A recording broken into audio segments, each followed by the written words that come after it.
सातवें ज्योतिर्लिंग की चर्चा हम करें। सातवें ज्योतिर्लिंग के रूप में विश्वेश्वर ज्योतिर्लिंग है। यह ज्योतिर्लिंग विश्वेश्वर ज्योतिर्लिंग काशी में है। आप सब जानते हैं इसी प्रदेश में है जिस प्रदेश में हम बैठे हुए हैं।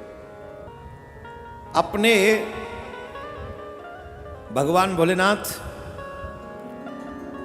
अपने आप में रमण करने वाले निर्गुण पर ब्रह्म परमात्मा कभी एक तो कभी दो हो जाने वाले, कभी एक तो कभी दो हो जाने की इच्छा से वे परम पिता परमात्मा सगुण रूप से प्रकट हो शिव कहलाए और वे शिव ही पुरुष स्त्री के रूप में दो रूप में प्रकट हो गए। उन्होंने एक से पुरुष हुए और दूसरे से स्त्री हुए, तो उन्हें शक्ति कहते हैं। स्त्री को, पुरुष को शिव कहते हैं और स्त्री को शक्ति कहते हैं। उन शिव और शक्ति ने स्वयं अदृश्य रहकर एक पुरुष और प्रकृति की रचना की। अपने माता पिता को सामने न देखकर पुरुष और प्रकृति संशय में पड़ गए और समय निर्गुण परमात्मा ने आकाशवाणी हुई कि तुम दोनों ही तपस्या करो। वहां पुरुष और प्रकृति जब दो प्रकट किए उन्होंने, तो उन्होंने देखा कि हमें प्रकट करने वाला तो कोई दृष्टिगोचर हो नहीं रहा। कौन है वो, कहां है, कहां है, कहां रहते। तो उस समय आकाशवाणी हुई, तुम तपस्या करो। तुम जब तपस्या करोगे तो तुम्हें सब कुछ प्राप्त होगा। तब पुरुष और प्रकृति बोले, हे प्रभु आप हमें तपस्या करने के लिए कहते हैं, परंतु इस समस्त ब्रह्मांड में तो जल ही जल दिखाई दे रहा है। तपस्या करने के लिए कोई भूमि होनी चाहिए, हम तपस्या कहां करें। यहां तो तप करने का कोई स्थान दिखाई नहीं पड़ता।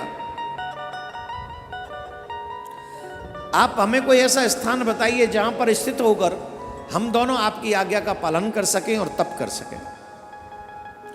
तब निर्गुण शिव ने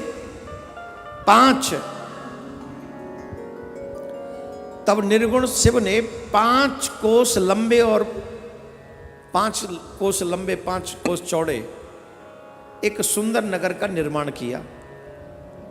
वह नगर सभी आवश्यकताओं की वस्तुओं से पूर्ण था और उसी को काशी कहते। वह जो नगर था वो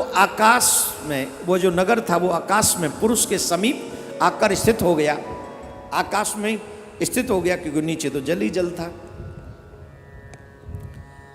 तब पुरुष ने कहा कि उस नगर में स्थित हो सृष्टि की कामना से शिव का ध्यान करते हुए बहुत वर्ष बीत गए और बहुत वर्ष जब व्यतीत हो गए तो जिनके जो पुरुष थे उनके अंगों से अनेक श्वेत जल की धारा बह निकली।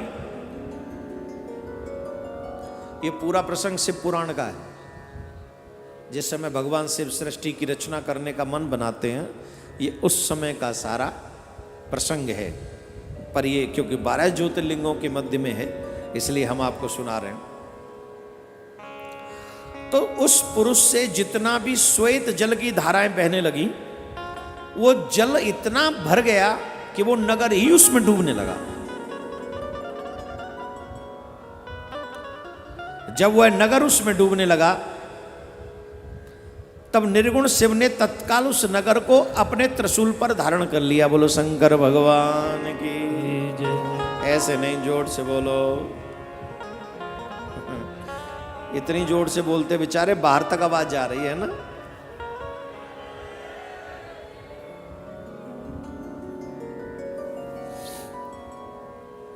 भगवान शिव उस नगर को अपनी त्रिशूल पर धारण करते हैं, नगर डूब न जाए इसलिए। और यही होता है जब जब पृथ्वी पर प्रलय होती है तब तब भगवान शिव इस काशी को अपनी त्रिशूल पर धारण करते हैं। सत रज और तम,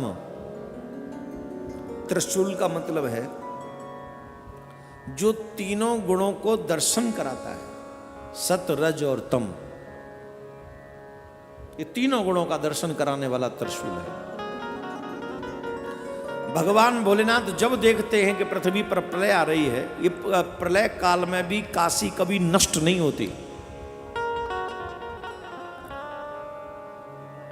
ये जो काशी है प्रलय काल में भी कभी नष्ट नहीं होती। जब प्रलय होती है तो शंकर भगवान इसे त्रिशूल पर धारण कर लेते हैं, और जब प्रलय समाप्त हो जाती है तब भगवान इसे पृथ्वी पर विराजमान करा देते हैं। जब इस नगर को त्रिशूल पे धारण कर लिया तो भगवान नारायण योग निद्रा में ध्यानस्थ हो गए और उनकी नाभि से कमल प्रकट हुआ। फिर उस कमल में ब्रह्मा जी उत्पन्न हुए। तत्पश्चात ब्रह्मा जी ने सृष्टि का निर्माण करना आरंभ किया। जब ब्रह्मा जी ने सृष्टि का निर्माण करना प्रारंभ किया तब शिव ने सोचा कि इस ब्रह्मांड में कर्मपात से बंधे हुए प्राणी, जब ब्रह्मा जी ने सृष्टि बना दी तो ब्रह्मा जी की सृष्टि के निर्माण के बाद बाबा भोलेनाथ ने सोचा कि ये जो संसार, अभी तक त्रिशूल पे ये काशी नगर, ये तो हमने पहले ही बोल दिया इसलिए अलग ना समझे। बोले ये जो संसार के माया के जाल में मनुष्य जो फंसे हुए हैं, ब्रह्मा जी की सृष्टि जो है ये मुझ तक कैसे पहुंचेगी, मेरे तक आने में ये कैसे सक्षम होंगे। तो भगवान भोलेनाथ ने ऐसा सोचा और फिर सोचकर उन्होंने मुक्तिदायिनी पंचकोशी काशी को इस जगत में स्थापित कर दिया। यह मोक्षदायिनी है, यह कर्म बंधन का नाश करने वाली काशी है। शिव के दो प्रिय स्थान, एक काशी और एक कैलाश।